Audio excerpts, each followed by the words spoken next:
मैं आप सभी का अभिनंदन करता हूं प्रभु यीशु मसीह के उद्धारकर्ता के नाम पे। Once again, it's a privilege to preach from the Word of God. मुझे फिर से एक बार अवसर मिला है कि मैं परमेश्वर के वचन को बांटूं। I'm not interested in crowd. मैं भीड़ से संबंधित नहीं रखता और मैं उसे पसंद नहीं करता। I'm interested in sheep. मगर मैं भीड़ से प्रेम करता हूँ, भीड़ से अच्छा लगता है भीड़। Sometimes we have lots of crowd, कई बार कई भीड़ होता है, but there are few sheep. मगर वहाँ थोड़े ही भीड़ होते हैं। And the scripture says, मगर बाइबल बताती है, my sheep hear my voice. और मेरे भेड़ मेरे शब्द को सुनते हैं। Crowd does not hear Jesus, और भीड़ कभी भी यीशु का नहीं सुनता, but sheep hears. मगर भीड़ सुनती है। And it's a privilege for me to speak to you this evening. और ये शाम के समय ये मेरा अवसर है कि मैं शाम के समय में आपसे बात सकूं। And as I was asked to preach to youths, और मुझे पूछा गया कि जवानों के बीच में प्रचार करना है, so I was thinking about marriage. और मैं विवाह के विषय में सोच रहा था, Because so many youths are willing to marry. और क्योंकि बहुत सारे ऐसे जवान हैं जो शादी के लायक हो गए हैं। And even in our group, always we pray for marriage partner, marrying for a life partner. और हमेशा हमारे ग्रुप में एक विषय होता है कि हम जवानों के लिए प्रार्थना करें, उनके शादियों के लिए। And there are so many desperate youths today. और ऐसे कई ऐसी बातें हैं जो आज जवानों के बीच में हो रही है। And how can we marry, or how can we please God through our marriage? और हम अपने विवाह के द्वारा, शादी के द्वारा हम परमेश्वर की महिमा कैसे कर सकते हैं? And what are the criteria which is set by Bible in biblical marriage? और बाइबल के अनुसार ऐसे कौन कौन से विषय हैं जो बाइबल हमें बताती है शादी के विषय में? And for that I would like to take your attention to the first book of the Bible. और मैं आपका ध्यान बाइबल की ओर केंद्रित करना चाहता हूँ, जो पहली पुस्तक है। And it is none other than Genesis, book of Genesis. और ये उत्पत्ति की पुस्तक है, ये दूसरा कोई नहीं, उत्पत्ति की पुस्तक है। And my title of the sermon is God's intended marriage. और मेरा जो आज का विषय है वो है परमेश्वर का इरादा शादी के विषय में। God's intended marriage. और परमेश्वर का इरादा शादी के विषय And में। the seventh thing I would like to share to you this evening. और इस 7 बिंदुओं पर मैं आज चर्चा करूंगा इस शाम के समय। And we are going to look from chapter 2. और हम यहाँ पर देखेंगे उत्पत्ति उसका दूसरा अध्याय। And so many scriptures I am going to tell you. और कई सारे ऐसे वर्सेस को हम पढ़ेंगे। So the first intention of marriage. और पहला जो बात है वो शादी का। First thing we find in chapter 2 verse 18. और हम 2 का 8 में हम पाते हैं, उत्पत्ति 2 का 8 में। No, 2 verse 18. 2 का 18 में। The first intention of God behind marriage. और शादी के विषय में परमेश्वर के जो इरादा है, सबसे पहले हम देखते हैं उत्पत्ति 2 का 18 में। Someone can read it. आप में से कोई पढ़ सकते हैं? फिर यहोवा परमेश्वर ने कहा, आदम का अकेला रहना अच्छा नहीं, मैं उसके लिए एक ऐसा सहायक बनाऊंगा जो उससे मेल खाए। Okay, so first thing we find here. आज पहली बात यहाँ पर हम देखते हैं, God intends arranged marriage. परमेश्वर का जो इरादा है वो है शादी, Arranged marriage. वो है व्यवस्था शादी। God intended arranged marriage. परमेश्वर का जो है व्यवस्थित शादी। Here we could find that it is God who said it is not good for Adam to be alone. और यहाँ पर परमेश्वर बोलता है कि आदम का अकेला रहना अच्छा नहीं। And I will make him for him a helpful partner. और मैं आदम के लिए एक सहायक पूर्ण, मैं उसके लिए सहायक बनाऊंगा। It was decision of God who made Eve for Adam. और ये परमेश्वर की योजना था कि आदम के लिए वो हवा को बनाए। It was not intended by Adam to marry. और ये आदम का इरादा नहीं था कि वो हवा को बनाए। Adam was not feeling lonely. और आदम अकेला उस चीज को महसूस भी नहीं कर रहा था। Adam knew that he was complete. और आदम जानता था कि मैं पूरा हूँ। He was not a desperate bachelor like nowadays. और आज के जमानों के जैसा वो जीवन को नहीं जी रहा था। And he was not looking here and there for a marriage partner. और वो शादी के लिए इधर उधर लोगों को नहीं देख रहा था। But he was happy alone. और वो अकेला ही खुश था। And the first thing God himself made for him a partner. और परमेश्वर जो है वो उसके लिए एक सहायक को बनाया। So my friends, God intends arranged marriages. और परमेश्वर की जो इरादा है वो व्यवस्थित शादी के ऊपर है। Now let me give you some of the scriptures about arranged marriage. और जो व्यवस्थित शादी के ऊपर में मैं आपको और भी कुछ बिंदुओं को मैं दूंगा, कुछ वचनों को दूंगा। The Bible is full of arranged marriages. और बाइबल जो है पूरी व्यवस्थित शादी के ऊपर Genesis chapter 12 talks about. उत्पत्ति उसका 12 अध्याय बताता है। And it talks about Abraham and Sarah. और हम देखते हैं कि उत्पत्ति उसका 12 अध्याय में अब्राहम और सारा के विषय में बताता And we है। don't know how Abraham and Sarah were married. और हम नहीं जानते कि अब्राहम और सारा का शादी कब हुआ। But Abraham lived in the context of Mesopotamia. और यहाँ पर हम देखते हैं कि अब्राहम जो है सारा के साथ एक जीवन को जीता है। Mesopotamia context. और जो मेसोपोटामिया जो स्थान है वहाँ पर वो जीता है। And because of the culture of Mesopotamia is arranged marriage. और मेसोपोटामिया का जो स्थान है वहाँ पर शादी का व्यवस्थित था। So I would say that अब मैं कहना चाहता हूँ Abraham also married arranged marriage like Adam.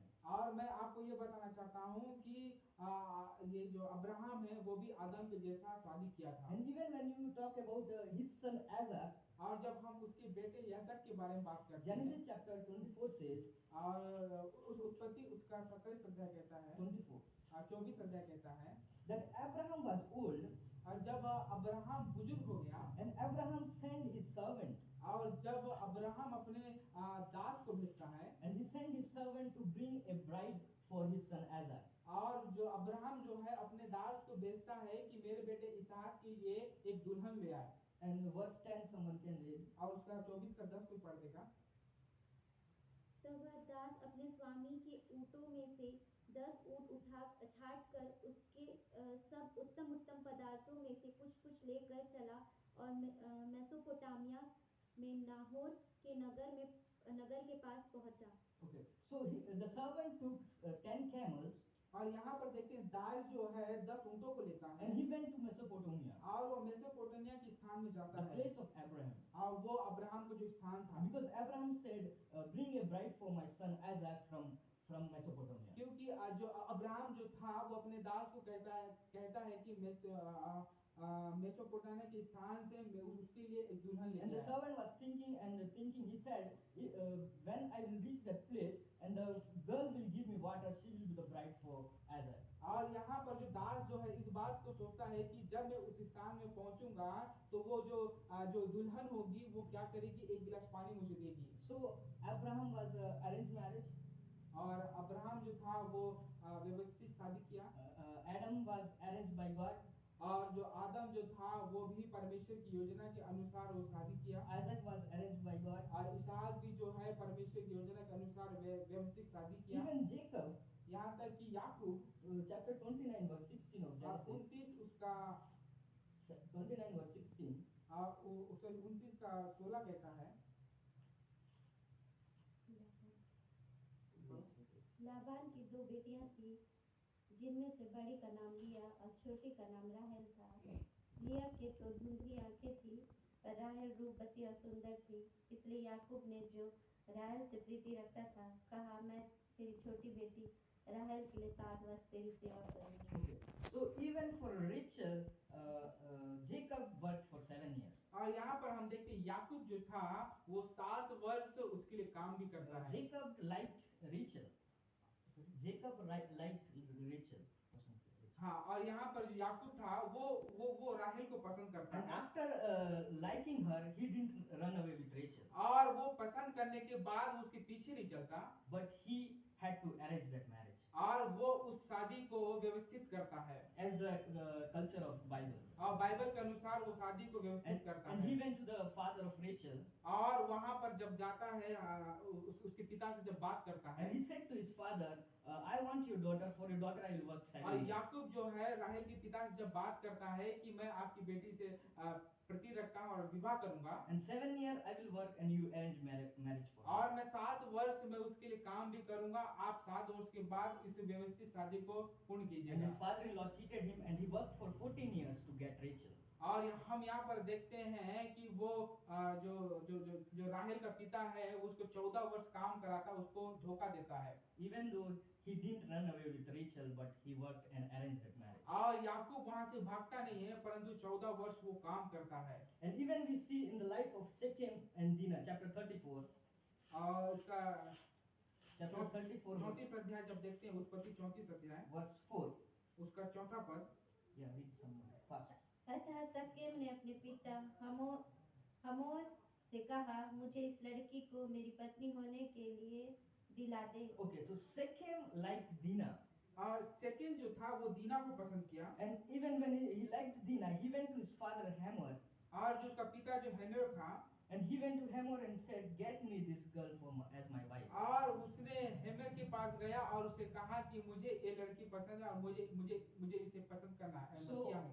so he can't simply marry that girl, but he has to go to his father and ask, bring him for as my wife. So और this वो is arranged marriage. और वो साधारण रूप से उसके पिता के पास नहीं गया, परंतु वो अपनी बेटी को बुलाया और यहाँ पे व्यवस्थित शादी रूप से किया गया। Even if you look, turn your Bibles with me, Judges chapter 14, और न्याय की पुस्तक जब हम पढ़ेंगे उसका 14 अध्याय verses 3 and 4. और उसका 3 और 4 पर, Judges chapter 14, 3 and 4. न्याय की पुस्तक उसका 24 13 verse 14 verse कौन सा? 3 and 4. 14 उसका 3 और 4। उसके माता पिता ने उससे कहा, क्या तेरे भाइयों की Verse 1 to 3. अच्छा, सिमसोन तिम्ना को गया और तिम्ना में एक परिस्त्री स्त्री को देखा। Okay, तब so Samson saw a girl from Timnah. और सैमसन जो है वो तिम्ना में एक स्त्री को देखता है, And verse 2 says, और बाइबल दूसरा पद बताता है, and he came to his father and mother, और वो अपने माता और पिता के पास आया and he said that I saw one of the daughter of Timnah, और तिम्ना में मैंने एक स्त्री को देखा है and I want her to be my wife. Go and get her for me. और मैं चाहता हूँ कि वो मेरी पत्नी हो, इसलिए आप जाए और उससे बातें So it करें। is all about arranged marriage. और हम यहाँ पर कह सकते हैं कि ये एक व्यवस्थित शादी Even है। in New Testament chapter 1 Corinthians chapter 7 verse 38, और पहला कुरिन्थियों के 7 का और 13 में जब हम देखते हैं, 7 verse 38, और 13 का 38 में देखते हैं, 7 verse 38. पहला कुरिन्थियों 7 का 38 में,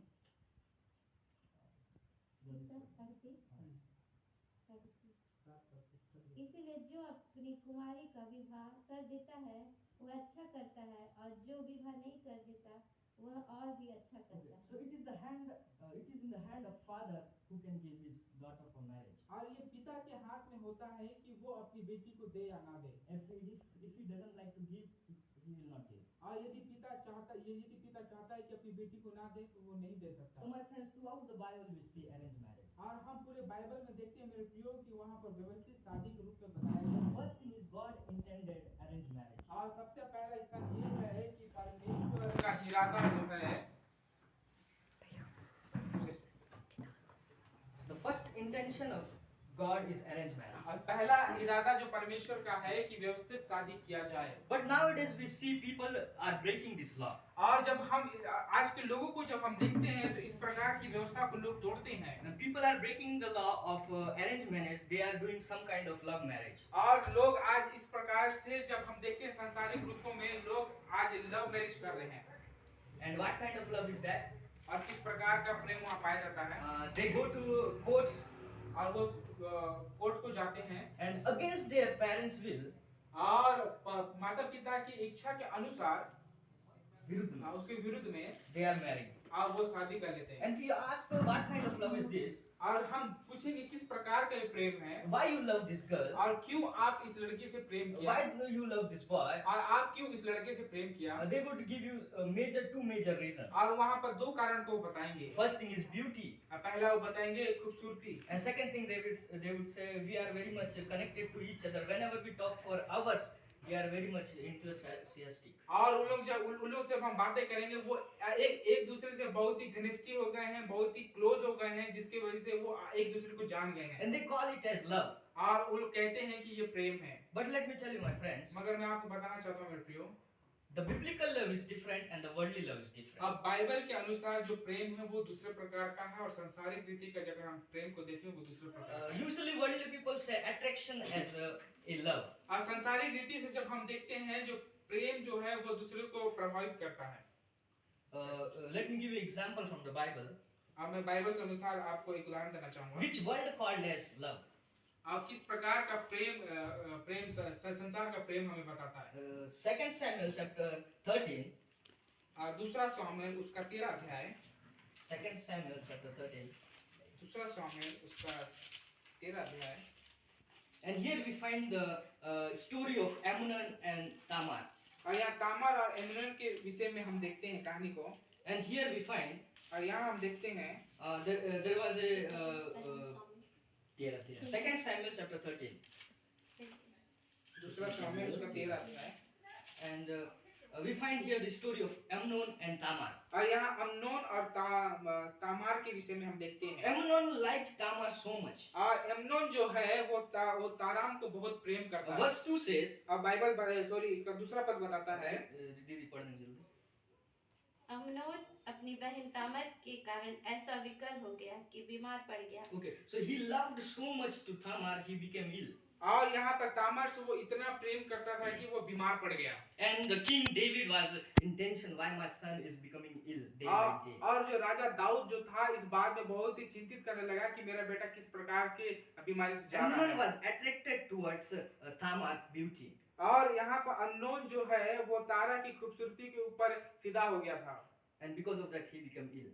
और वो इस प्रकार से वो बीमार हो गया था। And then there was a friend of Amnon in verse 3. और यहाँ तीसरा पद में बताता है, There was a friend, वहाँ पर एक मित्र है Jonadab. जिसका नाम जोनादाब है। And he said that call your sister और वो कहता है कि आप अपनी बहन को बुलाएं and just tell her that I am sick और उसको जाके बता कि मैं बीमार हूँ and make a cake for me और एक केक को बना मेरे लिए and feed me. और मुझे खिलाए। And what he did, और वो क्या की, and by that time he raped her. और उसी समय वो उसका यौन संबंध कर दिया। And he was loving her so much. और इस प्रकार से वो उसे अपने प्रति को दिखाता है, प्रेम को दिखाता है। This is a worldly love. और ये है संसार का प्रेम। And verse 15 says, और 15 पद बताता है, पढ़ दीजिए। तब अम्नोन उससे अत्यंत बैर रखने लगा, यहाँ तक कि यह बैर उसके पहले मोह से बढ़कर हुआ। okay, so after having a relationship, a sexual relationship, he hated her more than whatever he loved her. और यौन संबंध बनाने के बाद वो स्त्री से घृणा करने लगा। This is worldly love. ये संसार का प्रेम है। This is all about lust, but world called it love. और ये संसार का प्रेम है। But world called is love. But this is lust. Biblically, this is lust. और जो बाइबल के अनुसार ये बहुत घृणित चीज है, मगर संसार इसे प्रेम को बताता है। Okay. दुष्टता को बताता है। वचन इसे लालसा कहती है, लेकिन बाइबल वचन इसे लालसा कहती है, लेकिन लोग इसे प्रेम कहते हैं. But Bible says it lust. So what Bible talks about love? मगर बाइबल क्या बताती है प्रेम के बारे में? When we see Matthew chapter 5 verse 44. आज हम No need to read because I have half an hour only. 5 verse 44 says Matthew. 5 का उसका 25 बताता है, मत्ती रचित सुसमाचार 5:44। It says that love your enemy. यहाँ वचन बताता है कि आप अपने शत्रु से प्रेम रखें। Verse 19, chapter 19 verse 19 says of Matthew. और 29 बताता है। 19 बताता है। Love your neighbor. आप अपने पड़ोसी से प्रेम रखें। Chapter 22 verse 37 says love your God. 22 का 27 बताता है, 37 बताता है अपने परमेश्वर से प्रेम कर। John chapter 13 verse 34 and 35 says love you one another as I have loved you. और यहाँ यूहन्ना रचित सुसमाचार उसका 13 का 34 और 35 बताता है कि जैसे मैंने तुमसे प्रेम रखा वैसे ही तुम एक दूसरे से प्रेम रखो। So love is an effort, it's not an emotion.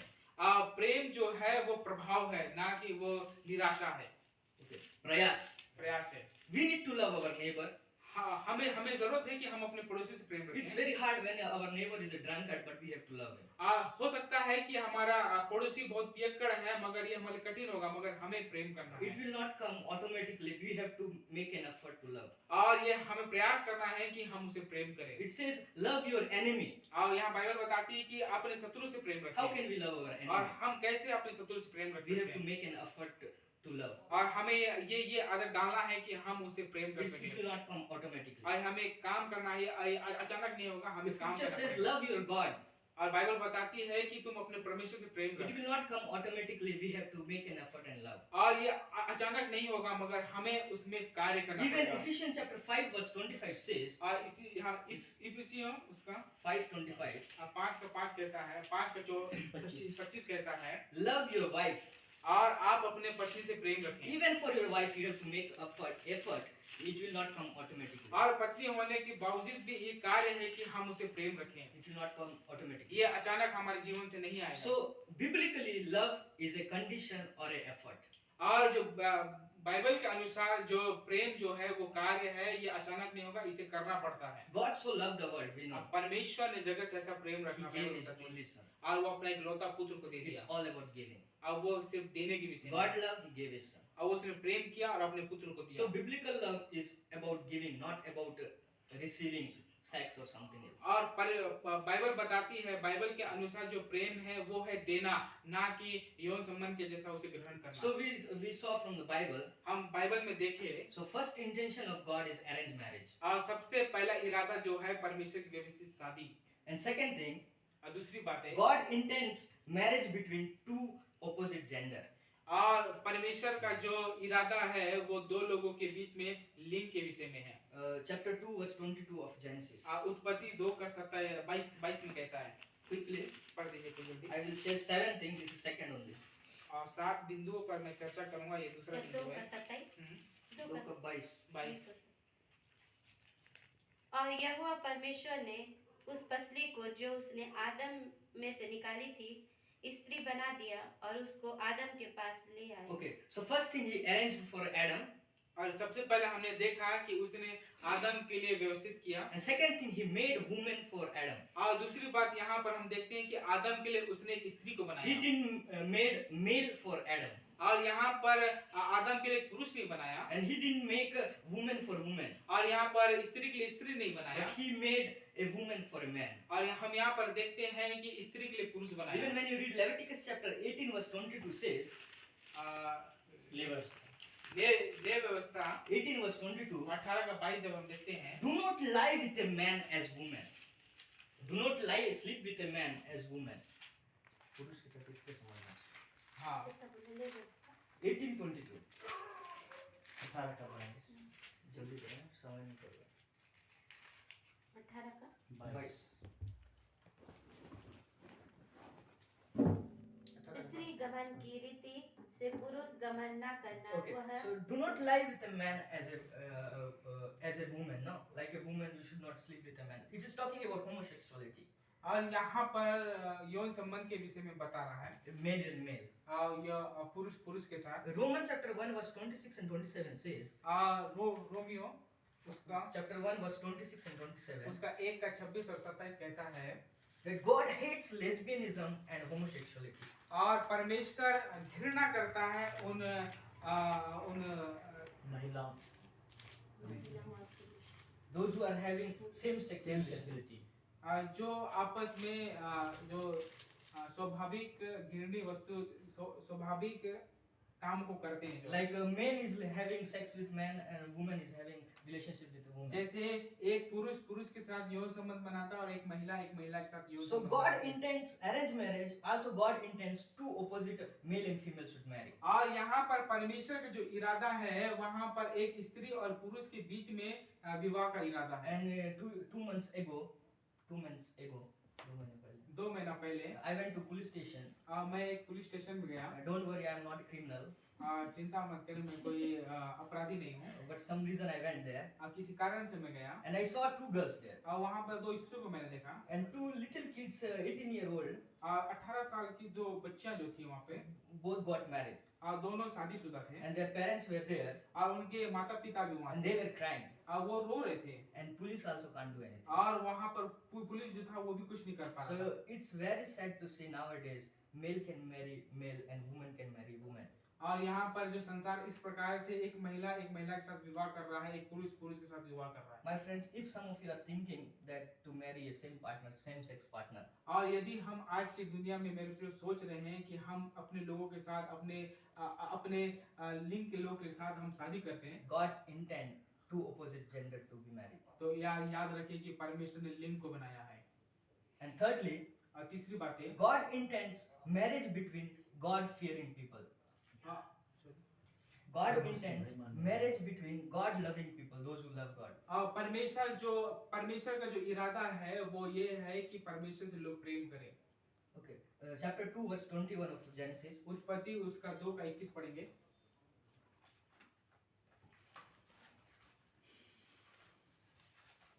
So the Lord God caused a deep sleep to fall upon the man.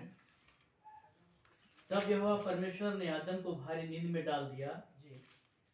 और जब वह सो गया तब उसने उसकी एक पसली निकाल कर उसकी जगह मांस भर दिया। Okay, so the third thing is God intends in marriage both couples should have relationship with God. और यहाँ पर हम देखते हैं परमेश्वर का जो इरादा है वो विवाह के ऊपर कि दोनों पति पत्नी परमेश्वर से प्रेम रखें। Okay, so I was thinking about this verse और मैं ये वर्ष को मैं देख रहा था and I was thinking why God made Adam to sleep and then made a wife for him. और मैं यहाँ पर सोच रहा था कि क्यों परमेश्वर ने आदम को सुला दिया और उसके लिए एक स्त्री को बनाया। Now we are in the modern era. और हम मॉडर्न एरिया में हैं भी We have laser surgery और हमारे पास जो है कई प्रकार का ऐसे सर्जरी होता है and by see Laser you, surgery. you will not feel anything. और हम ऐसे महसूस भी नहीं कर You are पाते conscious about, you are able to, you are aware of everything. और आप सब कुछ जानते रहेंगे और And the doctor treats you with laser surgery. आपका लेजर के द्वारा वहां पर डॉक्टर क्या करता है सर्जरी करता है Even your kidney stone can be melted by laser surgery. और लेजर सर्जरी के द्वारा आपका किडनी का में जो भी पत्थर होता है वो भी गला देता है Even a doctor can give you painkiller और डॉक्टर जो है पेन किलर देता है and even he will cut your full hand, you will not feel anything. और आपका हाथ काटने के बाद भी आपको पता नहीं चलेगा। But why God caused Adam to fell in deep sleep? और क्यों परमेश्वर ने आदम को गहरी नींद में सुला God रखा? is a creator of all technology. क्योंकि परमेश्वर हर एक टेक्नोलॉजी को जानता है And he can make, when Adam is awakened, he can make out of him a woman. और उसके स्वास्थ्य रहते भी परमेश्वर उसे बना सकता But था he हवा में। made him to go in deep sleep. और जब आदम गहरी नींद में गया God made Eve. और परमेश्वर ने हवा को बनाया The reason I think, और जो कारण जो था because God want to have fellowship with Eve first, then give to Adam. और वहां पर जो एक जो रिलेशनशिप एक जो संबंध था कि वो आदम और हवा के साथ बनाए। No, first he wanted to make relationship with Eve. पहला जो संबंध जो था वो हवा के साथ बनाए Then he will give to Adam. और फिर उसके बाद वो हवा आदम के साथ So बनाए। first, my dear friends, first our relationship should be with God, then we should marry. और सबसे पहला हमारा जो संबंध होना है वो परमेश्वर के साथ है फिर शादी। If supposed to Adam is in his conscious, they will be united and they will forget God. और यदि आदम जगा रहता और वो बन जाती तो वो पति पत्नी एक हो जाते और परमेश्वर को भूल जाते। Therefore God made him to sleep and then have relationship with Eve, then gave Eve to Adam. इसीलिए परमेश्वर ने आदम को सुलाया और हवा के साथ एक संबंध को बनाया और उसके बाद आदम को वो जगाया। My friends, 2 Corinthians chapter 6 verse 14 says, मेरे प्रिय दूसरा कुरिन्थी उसका 6वां अध्याय verse 14 says, उसका 14 कहता है। someone can read it fast, I have only 20 minutes. कोई पढ़ देंगे जल्दी से। दूसरा कुरिन्थी 6 का 14।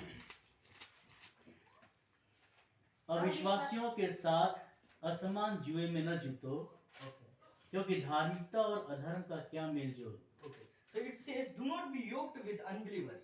और यहाँ पर कहता है कि अविश्वासियों के साथ न चले। For what partnership has righteousness with lawlessness? और यहाँ पर धार्मिकता अधर्म के साथ कोई संबंध नहीं है। What fellowship has light with darkness? और यहाँ पर ज्योति का और अंधकार का कोई मेल नहीं। What accord has Christ with Belial?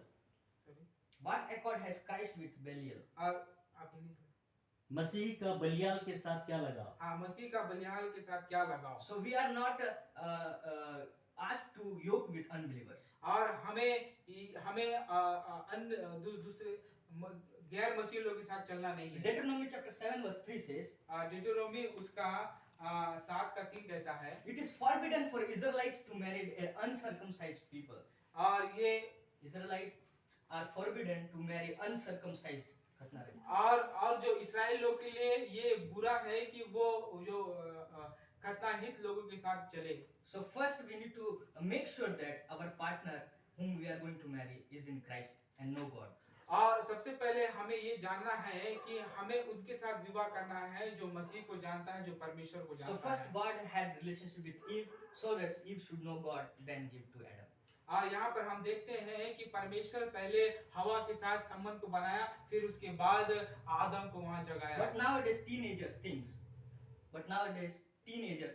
और यहाँ पर हम देखते हैं कई ऐसे जवान सोचते हैं, जवान सोचते and हैं, the teenager thinks that I will marry to non-Christian, और यहाँ जवान सोचते हैं कि मैं एक गैर लोगों के साथ में शादी कर लूं, I will marry to a person who never understand about God. और मैं उसके साथ शादी कर लूं जो कभी भी परमेश्वर को नहीं But जाना, नहीं after समझा। my marriage, I will bring him or her to Christianity. और मैं ये सोचता हूँ कि मैं शादी के बाद मैं उसे प्रभु में ले आऊंगा या ले आऊंगी, They reverse the order of God. और वह परमेश्वर की आज्ञाओं को उलट देते हैं। God made Eve and had relationship first and then gave to Adam. But here what they are doing, first they are uniting, then coming to God. और यहाँ पर हम देखते हैं कि परमेश्वर हवा के साथ एक संबंध को बनाया, फिर आदम को उठाया, मगर यहाँ पर हम देखते हैं कि लड़का लड़की आपस में पहले मिलते हैं, उसके बाद परमेश्वर के पास आते हैं, They are reversing the order. और वो परमेश्वर के पास टर्न होते हैं। My friends, I would like to tell you, मेरे प्रियो, मैं आपको बताना चाहता your हूँ, partner should be a Christian. आपका जो पार्टनर होना चाहिए वो है मसीह होना Do not चाहिए। yoked with unbeliever. आप गैर लोगों के साथ ना चले। So first thing we have seen, God intended arranged marriage. अब हम पहला चीज देखें कि परमेश्वर का जो इरादा है व्यवस्थित शादी का, Second, between two opposite gender. और हम देखते हैं दूसरा इरादा है जो वो लिंग के ऊपर, And third thing we see, both should know God. और तीसरा बात को हमने देखा कि वो दोनों परमेश्वर को जाने। And the fourth thing is God intends job security before marriage. और यहाँ पर जो अगला जो पॉइंट है वो ये है परमेश्वर का इरादा, ताकि अपने कार्य को सुरक्षित करके शादी करें। Chapter 2 verse 15 of Genesis. उत्पत्ति 2:15 को देखेंगे। 2 का 15 और 15 का 15. 2 का 15। तब यहोवा परमेश्वर ने आदम को लेकर अदन की वाटिका में रख दिया हाँ। कि वह उसमें काम करे और Okay. उसकी So Raksha. God made Adam and he gave him work. और यहाँ पर हम देखते हैं कि परमेश्वर ने आदम को बनाया और उसे काम दिया, And verse 24 says, और यहाँ 24 कहता है उसी का, इस कारण पुरुष अपने माता पिता को छोड़कर अपनी पत्नी से मिला रहे और वे एक ही तन Okay. बने रहे। so the new couple will be separated from parents. और जो नए जोड़े हैं वो अपने माता पिता से अलग रहेंगे। What does it mean? क्या मतलब है इसका?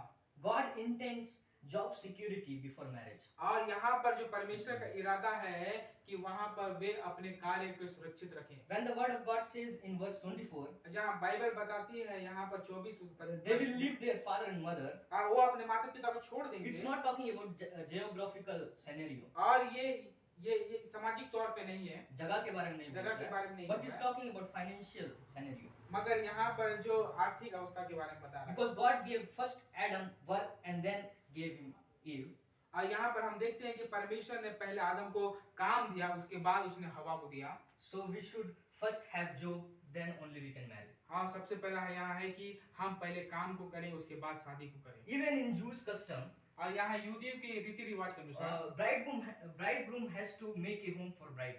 और दूल्हा जो है वो दुल्हन के लिए पहले रूम को तैयार करता है। So God intends job security. और यहाँ परमेश्वर चाहता है कि लोग अपने कार्य की सुरक्षा रखें। Once upon a time there was a girl, 16-year-old girl, और यहाँ 16 साल की एक जो लेडीज थी, and this 16-year-old girl, she was from a good family, और जो 16 साल की जो लड़की थी वो एक अच्छे परिवार से थी, and somehow she liked a boy. He was a mechanic, और एक मैकेनिक के लड़के से वो प्यार कर लेती है। and as I told you, they called it love, but Bible said it is lust.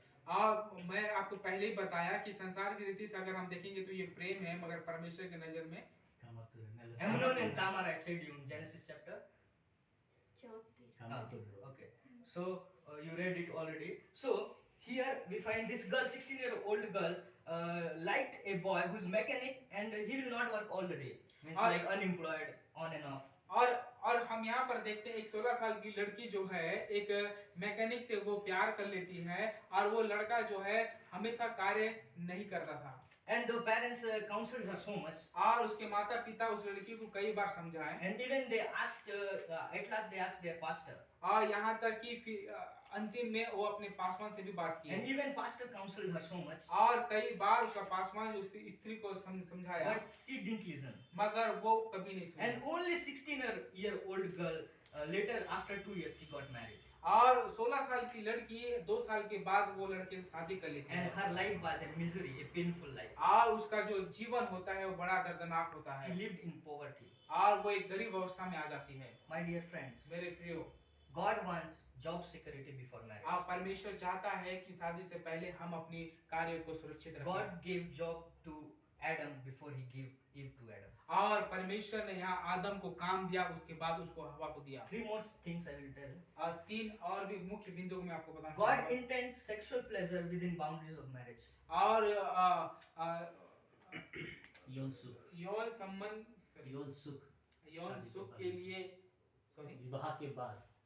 अच्छा, God intends sexual pleasure within the boundaries of marriage. परमेश्वर का जो इरादा है वो यौन संबंध के सुख का के अंतर्गत है।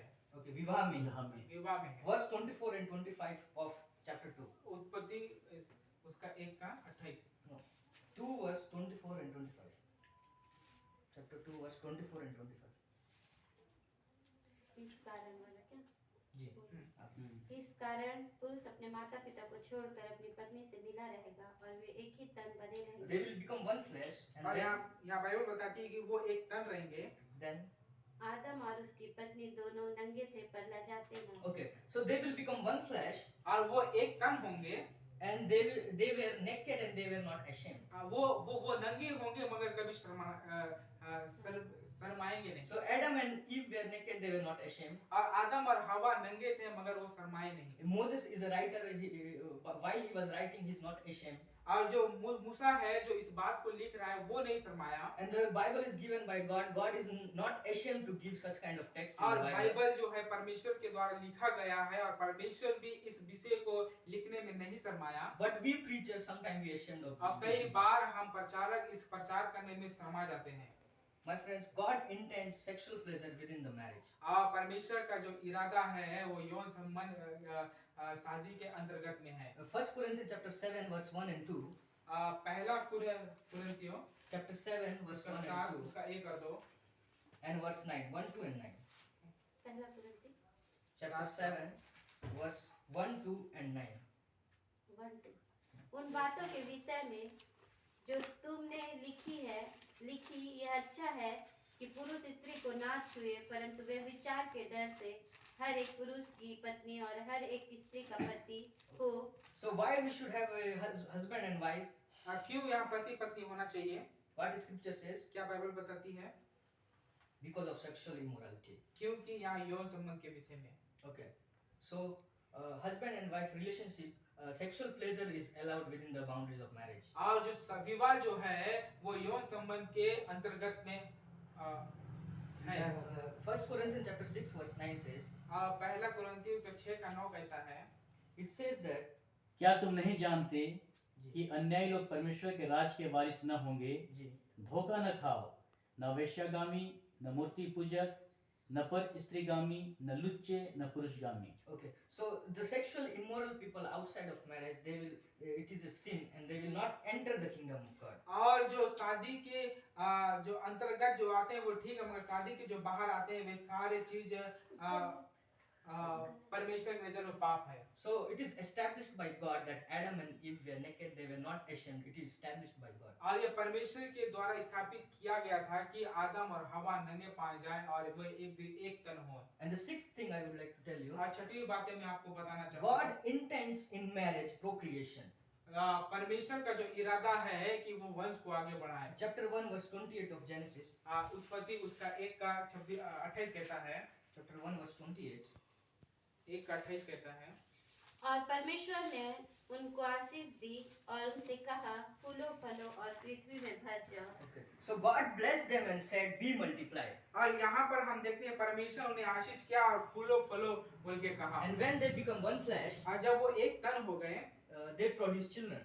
वो संतानों को उत्पन्न किया। And biology says, बायोलॉजी जो बताता है, the seed of male जो पुरुष का जो बीज है and seed of woman, और जो महिला जो स्त्री का बीज है, when they come together, जब वो एक साथ होता है, there is a production of children. और वहाँ पर बच्चे का उत्पन्न होना होता And है। God said, "Be fruitful and multiply." और यहाँ पर बाइबल बताती है कि तुम फूलो फलो। And even Psalm says, और यहाँ भजन संहिता भी कहता है Children are the heritage of God. और ये संतान है परमेश्वर की देन है So God intends procreation in marriage. और परमेश्वर का जो इरादा है कि वो संतान को पैदा करे। We see in other countries, not in India, even some of the parts of India, India के कुछ भागों में भी जब हम देखते हैं and also in foreign, और विदेश में भी देखते हैं people want to marry, और लोग जो विवाह करते हैं but they don't want to have kids. और उनके पास बच्चे नहीं होते They don't want to have और kids. वो चाहते नहीं कि बच्चे हों। And even sometimes they conceive, unfortunately, कई according to them, कई बार जो स्त्री होती है बच्चे को गर्भधारण करती है and they abort it. और उसे वो गिरा देते हैं But it is a blessing of God.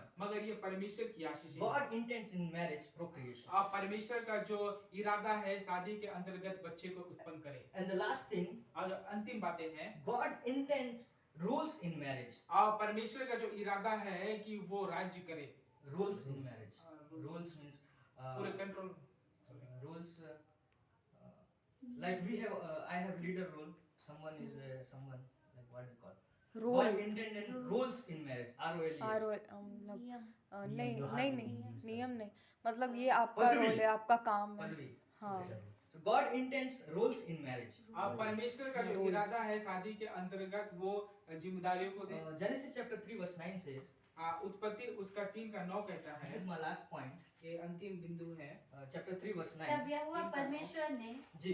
पुकार कर आदम से पूछा Okay, so God called Adam. और यहाँ पर परमेश्वर ने आदम से कहा Even when you read chapter 3, और जब हम अध्याय 3 को पढ़ते Eve हैं did first sin.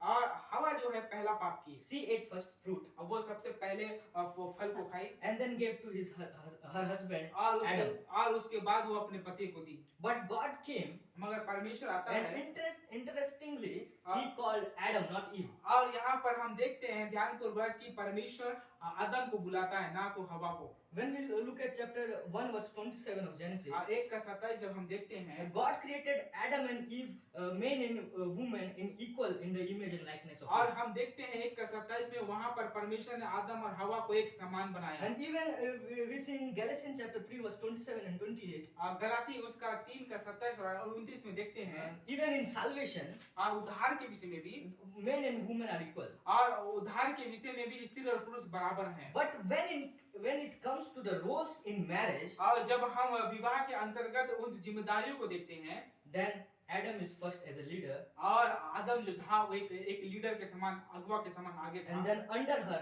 is Eve. और उसके नीचे हवा थी। And this is the proof from the Bible. और ये बाइबल इस बात को वर्णित करती है। And Eve did first sin, but God called Adam. और हवा जो है पहले पाप की मगर परमेश्वर ने आदम को पहले Even बुलाया। 1 Corinthians chapter 11 says, और पहला कोरिन्थियों 11:3 भी कहता है head of a woman is man.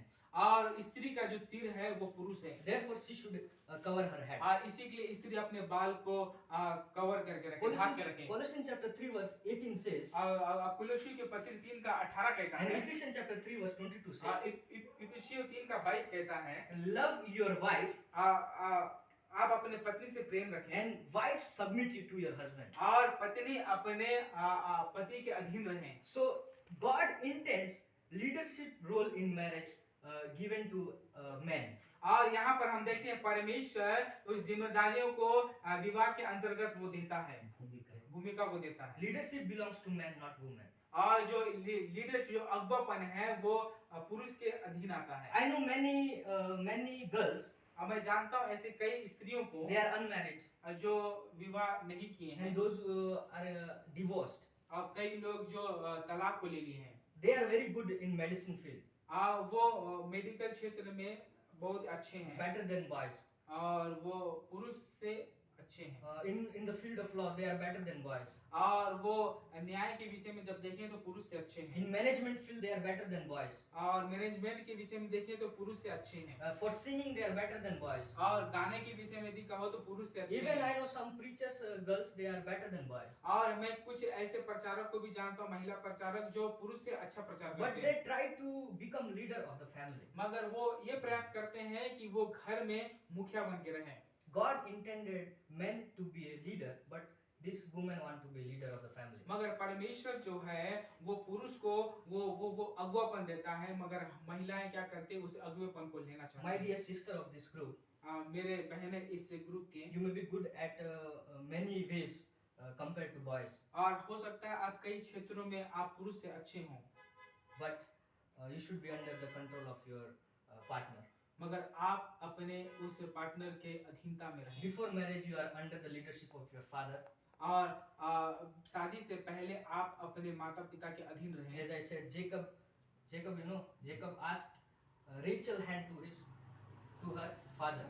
और हम यहाँ देखते हैं कि याकूब वो स्त्री से उसके पिता के पास जाता है और पूछता है। So she was under the leadership of father. और वो अपने पिता के अधीनता में रह के And काम then करता है। after marriage, और वो शादी के बाद woman is under the leadership of her husband. और वो जो स्त्री जो है वो अपने पति के अंडर में रहे। So this evening I have shared you 7 things. और ये 7 बातें मैं आपको आज मैं बताया। And by repeating it, I would like to end it. और मैं फिर से एक बार उन 7 बिंदुओं को बताना My चाहूँगा। title was God intended marriage. और मेरा जो आज का विषय था परमेश्वर का इरादा व्यवस्थित शादी के ऊपर। First thing, God intend arranged marriage. पहला बातें है कि परमेश्वर एक व्यवस्थित शादी को चाहता है। God intends marriage between two opposite genders. और परमेश्वर का जो इरादा है वो लिंग के प्रति है। दो अलग-अलग स्त्री और पुरुष विवाह करें। Third thing is God intend marriage between God loving people, those who know God already. और परमेश्वर का जो इरादा है वो शादी में कि लोग परमेश्वर को प्रेम करें। First they know God, then marry. पहले परमेश्वर को जाने उसके बाद शादी And करें। fourth intention is job security before marriage. और चौथा जो बिंदु है कि वे अपने काम की सुरक्षा को रखें। And then they can marry. तो उसके बाद वो शादी And को करें। fifth is sexual pleasure within the boundaries of marriage, not outside. और हम यहाँ देखते हैं 5वीं बात है कि परमेश्वर का जो इरादा है कि शादी के अंतर्गत वो यौन संबंध का लाभ And है। the sixth intention of God in marriage is procreation. और 6वीं बातें जो है कि परमेश्वर ने शादी को इसलिए बनाया ताकि वो वंश को बढ़ा सके। And the last one is God intends leadership role is given to man in marriage. और यहाँ जो 7वीं बातें हैं कि परमेश्वर ने जो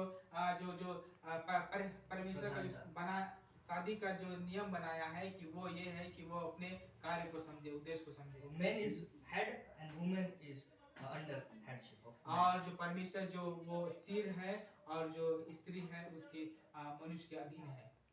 May God bless you. परमेश्वर आप सबको आशीष दे।